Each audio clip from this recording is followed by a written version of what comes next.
Red టీవీలో మీ వ్యాపార ప్రకటనల కోసం ఈ నంబర్ ని సంప్రదించండి 6281747728. Hi viewers, welcome to our channel. ప్రస్తుతం మనతో పాటు టీడీపీ స్పోక్స్ పర్సన్ సూర్యదేవ లత గారు ఉన్నారు. వారితో ఒకసారి మాట్లాడు.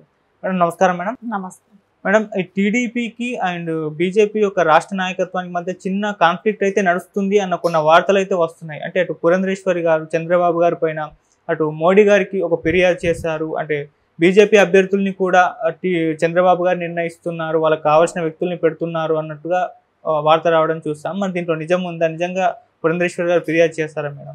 అదే జరగని విషయాలు జరిగిందని ఎలా ప్రచారం చేస్తారంటే, ఇప్పుడు వైఎస్ఆర్సీపీ ఎలాగైనా కూడా దీనిని విచ్ఛిన్నం చేయాలని చెప్పి ఇట్లాంటి చీప్ ట్రిక్స్ అన్ని ఫాలో చేయటం అనేది ఆ పార్టీకి, వైసీపీ పార్టీకి, అధ్యక్షుడికి వెన్నతో పెట్టిన విద్య అంటారు కదా, సేమ్ అదే ఇక్కడ ఫాలో చేస్తున్నారు అన్నమాట. చేసి ఇక్కడ ఇప్పుడు పురంధేశ్వరి గారు ఎందుకు, వాళ్ళు అందరూ కూర్చొని డిస్కస్ చేసి తీసుకున్న సీట్లే కదా, తనకెందుకు ఓడిపోయే సీట్లు ఇచ్చారు అట్లానే ఎందుకు మాట్లాడతారు? వాళ్ళందరూ కూర్చున్నప్పుడు, మూడు పార్టీ అధ్యక్షులు కూర్చొని మాట్లాడుకున్నప్పుడు, తీసుకున్నప్పుడు వాళ్ళకి అన్నీ తెలిసేగా తీసుకున్నారు. అలాంటి డిస్కషన్ ఇప్పుడు ఎలా వస్తుంది? అది అలా చెప్తే ఎలా నమ్ముతారు ప్రజలని అనుకున్నాడు జగన్మోహన్ రెడ్డి గారిని, తెలియట్లేదు. కానీ ఇది చాలా మనకు చూడటానికి ఇంకా ఏముంది, ఇంకా రేపు పొద్దున ఎలక్షన్లకు వెళ్ళే ముందు రోజు వరకు కూడా ఏదైనా చెప్తాడు, ఇంకేదైనా క్రియేట్ చేస్తారు. అలాంటిది ఏమీ జరగలేదు. ఎందుకంటే దానిలో నుంచి వెళ్ళిన వాళ్ళు కొంతమంది, సీఎం రమేష్ గారు లాంటి వాళ్ళు, ఇలాంటి వాళ్ళు, వీళ్ళందరూ ఉండబట్టి సో అలాంటి అపోహ కలిగించుతున్నారు. ఇప్పుడు RRR గారు ఆయన ఉన్నారు, రఘురామకృష్ణరాజు గారు, ఆయన విభేదించారు, వైసీపీని విభేదించి అక్కడ వెళ్ళాడు, బీజేపీలో చేరాడు. అతను నర్సాపురం సీటు ఆయన గెలిచే సీటే కదా, ఆయన స్టిల్ ఎంపీ కదా, అక్కడ ఆయన సీటు ఆయనకే ఉంది కదా. ఇప్పుడు రాజమండ్రి సీటు పురంధేశ్వరి గారిదే కదా, రాజంపేట ఇప్పుడు అది గెలిచే స్థానమే కదా. ఇట్లా మనం చూసుకుంటే ప్రతి చోట కూడా మంచి వాళ్ళకి గెలిచే స్థానాలే ఉన్నాయి. అది వాళ్ళకి తెలిసి వాళ్ళు డిస్కస్ చేసి తీసుకున్నటివి. ఇప్పుడు ఈరోజు వీళ్ళు వచ్చి ఇదేదో జరుగుతుంది, వీళ్ళకి పడట్లేదు, అంతర్గత కుమ్ములాట్లని ఇట్లాంటివన్నీ చెప్పుకోవటం అని వచ్చేది. ప్రజలు ఏదైనా నమ్మేస్తారు, సో ఈ కూటమి విచ్ఛిన్నం అవ్వాలి అనే ఒక్క టార్గెట్తో పనిచేస్తున్నారు. కానీ జగన్మోహన్ రెడ్డి అండ్ బ్యాచ్ అలాంటిది ఏమీ జరగలేదు, అలాంటి ఆస్కారం కూడా లేదు. ఓకే, అంటే బీజేపీ అభ్యర్థుల్ని నిర్ణయించే అధికారం అసలు చంద్రబాబు గారికి ఉందంటారా మేడం? అది చంద్రబాబు నాయుడు గారు ఎందుకు ఆలోచిస్తారు? బీజేపీ అధ్యక్షురాలు పురంధేశ్వరి గారు ఉన్నారు, సో వాళ్ళకి సెంట్రల్లో అమిత్ షా గారు, మోడీ గారు వాళ్ళు ఉన్నారు, సో వాళ్ళు చూసుకుంటారు. కానీ చంద్రబాబు నాయుడు గారు ఎందుకు పట్టించుకుంటారు? వాళ్ళ పార్టీలో వాళ్ళకి ఎవరు ఇంపార్టెంట్ అనుకుంటే వాళ్ళకి ఇస్తారు, కానీ మిగతా వాళ్ళకి ఎందుకు ఇస్తారు? అది వాళ్ళ ఇష్టం. చంద్రబాబు నాయుడు గారు ఎందుకు పట్టించుకుంటారు? అవసరం కూడా చంద్రబాబు నాయుడు గారికి లేదు. ఆయన పార్టీ వాళ్ళకి ఇచ్చుకోవటం, వాళ్ళకి అడ్జస్ట్మెంట్ చేసుకోవటం, అదే ఆయనకి ఫుల్ బిజీగా ఉన్నప్పుడు వీళ్ళ గురించి పట్టించుకోవాల్సిన అవసరం లేదు కదా. అలాంటివి కూడా ఇప్పుడు ఇది రాజకీయంగా వాళ్ళు అందరూ కలిసి తీసుకున్న డెసిషన్, తెలుగుదేశం, జనసేన, బీజేపీ కలిసి తీసుకున్న డెసిషన్ ఇది. సో ఈరోజు చంద్రబాబు నాయుడు గారు ఎందుకు ఎంటర్ అవుతారు?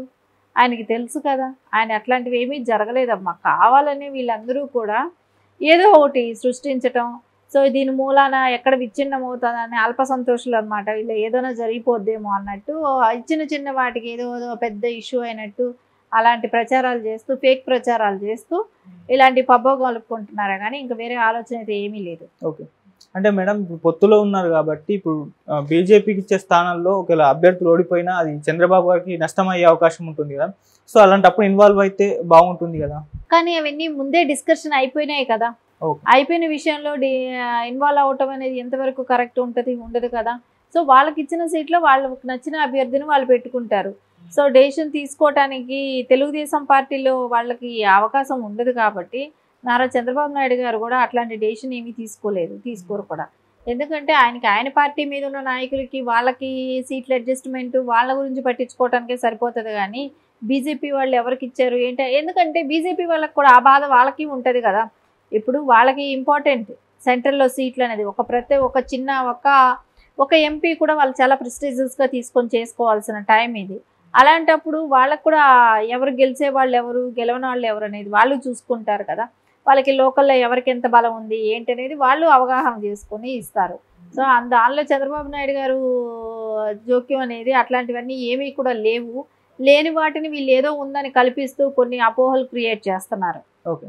మరి పవన్ కళ్యాణ్ గారికి సలహాలు ఇచ్చే ఛాన్స్ ఏమన్నా ఉందా మేడం? అంటే పిఠాపురం నుంచి పవన్ కళ్యాణ్ గారు పోటీ చేస్తున్నారు కదా, సో అక్కడ ఆయన సర్వే చేయించుకున్నారు. అలాగే చంద్రబాబు గారు కూడా ఆయనకి అదే సజెస్ట్ చేశాడంట, పిఠాపురం నుంచి పోటీ చేయ బాగుంటుందని చెప్పేసి. అంటే జనసేన అభ్యర్థుల్ని కూడా సజెస్ట్ చేసే ఛాన్స్ ఏమన్నా ఉందా చంద్రబాబు గారు? ఇప్పుడు సజెషన్ అడిగితే ఇవ్వటం ఎవరైనా ఇస్తారు. సో అంతేగాని నువ్వు ఇక్కడే చెయ్యి అలా చెయ్యి అని అయితే చంద్రబాబు నాయుడు గారు చెప్పాల్సిన అవసరం లేదు. ఎందుకంటే వాళ్ళకు కూడా ఇప్పుడు అధ్యక్షులు, నా జనసేన పార్టీ అధ్యక్షులైనా ఆయనకైనా గెలవాల్సిన సీట్కి వెళ్ళాలి, గెలిచే చోట నుంచి పోటీ చేయాలి. సో ఆ అవకాశం అయితే అది కూడా తెలుగుదేశం వాళ్ళు నాయకులు అంటున్నారు కదా, మీరు అక్కడ నిలబడితే 1,00,000 మెజార్టీ మేము తీసుకొస్తామని చెప్పి, మీకోసం మేము అంత గట్టిగా పనిచేస్తామని చెప్తున్నప్పుడు ఆయన ధైర్యంగా భరోసాగా కూడా ముందడుగు వేస్తాడు. సో ఆయన ఏదైనా సజెషన్ కావాల్సి వచ్చినప్పుడు నారా చంద్రబాబు నాయుడు గారిని అడిగితే డెఫినెట్గా హెల్ప్ చేస్తారు. దాంట్లో తప్పు లేదు. వాళ్ళు ఎవరు దీని గురించి డిస్కషన్ చేసుకోవాల్సిన అవసరం కూడా లేదు. ఆయనకు అవసరం ఉన్నప్పుడు అడిగితే చెప్తారు, అవసరం లేదనుకుంటే ఆయనకు కూడా అంతే ప్రాబ్లం. ఓడిపోతే ఒకసారి ఓడిపోయారు, 2 సార్లు, ఇట్లా ప్రతిసారి ఓడిపోతే ఆయనకు కూడా ఒక పార్టీ అధ్యక్షుడిగా ఉన్నప్పుడు ఆయనకు కూడా అదే ప్రాబ్లం ఉంటుంది. సో అందుకని ఆయన ఖచ్చితంగా గెలిచే చోట నలుగురిని సజెషన్ అడగటం, ఎక్కడైతే బాగుంటుంది అనుకోవటం, సీనియర్ పొలిటీషియన్ కాబట్టి నారా చంద్రబాబు నాయుడు గారికి ఆయనకున్న అనుభవమే కానీ అది దృష్ట్యా ఒకవేళ అడిగినా అడగచ్చు, అడిగారో లేదో మనకు తెలీదు. సో జస్ట్ ఇది ఒక టాక్ కాబట్టి అనుకుంటున్నారని మాట్లాడుతున్నారు కాబట్టి, సో అడిగినా తప్పు లేదు, సజెషన్ ఇచ్చినా తప్పు లేదు. సో ఏంటంటే ఆయన ఇంట్రెస్ట్ని బట్టి ఉంటుంది. ఓకే. సో ఇప్పుడైతే మొదటి విడత లిస్ట్ అయితే అనౌన్స్ చేశారు, మరి రెండో విడత ఎప్పుడు అనౌన్స్ చేసి చేస్తుంది? ఈ రోజే పవన్ కళ్యాణ్ గారు చంద్రబాబు గారు మీట్ అవ్వడం కూడా చూస్తున్నాం, మరికొన్ని రోజులు ఎక్స్పెక్ట్ చేయొచ్చా మేడం? తొందరలోనే కూడా అనౌన్స్ చేస్తారు, ఎందుకంటే టైం కూడా ఉంది, మనకు టైం కూడా లాంగ్ టైం ఉంది కాబట్టి. సో అనౌన్స్ చేసేది కూడా చేస్తారు, కానీ మనకు తొందరలోనే వస్తుంది క్యాండిడేట్స్ ఎవరని. సో మనకు మళ్ళా వీళ్ళు ప్రచారానికి వెళ్ళటం అనేటివి కానీ ఇవన్నీ కూడా తొందరలోనే జరిగిపోతుంది, స్టార్ట్ అయిపోతుంది. ఓకే. ఓవరాల్గా మేడం 2 లిస్టులు కంపేర్ చేస్తే వైసీపీ, ఇటు టీడీపీ, జనసేన, బీజేపీ ఏవి బలంగా ఎంత కాంపిటీషన్ ఉండబోతుంది అంటారు మేడం? కాంపిటీషన్ అంటే కూటమి అయితే గెలుస్తుంది కంపల్సరీ. ఏంటంటే ఇప్పుడు ఎవరి స్థానాల్లో వాళ్ళు తీసుకున్న ఓట్లకి ప్రతి చోట కూడా, ఇప్పుడు తెలుగుదేశం పోటీ చేసే చోట జనసేన కానివ్వండి, బీజేపీ కానివ్వండి కలిసి పనిచేయాలి. అదే జనసేన పోటీ చేసే చోట తెలుగుదేశం అయినా బీజేపీ అయినా కలిసి పనిచేయాలి. అదే బీజేపీ పనిచేసే చోట నుంచి, పోటీ చేసిన చోట నుంచి తెలుగుదేశం అయినా జనసేన అయినా కలిసి పనిచేయాలి. వీళ్ళందరూ కలిసి కూటమిగా పనిచేసినప్పుడే దాని రిజల్ట్స్ మనకు కనపడతాయి. తప్పకుండా కార్యకర్తలందరూ కూడా, నాయకులే కానివ్వండి కార్యకర్తలు అందరూ కూడా ఎలాగైనా ఈ జగన్మోహన్ రెడ్డి దుర్మార్గమైన ప్రభుత్వాన్ని పక్కకు దింపాలి, గద్దె దింపాలి అనే ఒక ఆలోచనలో ఉన్నారు కాబట్టి కలిసికట్టుగా పనిచేయడానికి వాళ్ళందరూ కూడా సిద్ధంగానే ఉన్నారు. మనం చూస్తున్న రోజు అల్లర్లు, చంపుకోవటము ఇవే చూస్తున్నా. ఇప్పుడు ఎలక్షన్ కోడ్ వచ్చిన తర్వాత కూడా ఒక 3 చంపేశారు. ఇంకా అలాంటప్పుడు పరిస్థితి ఎలా ఉంటుంది?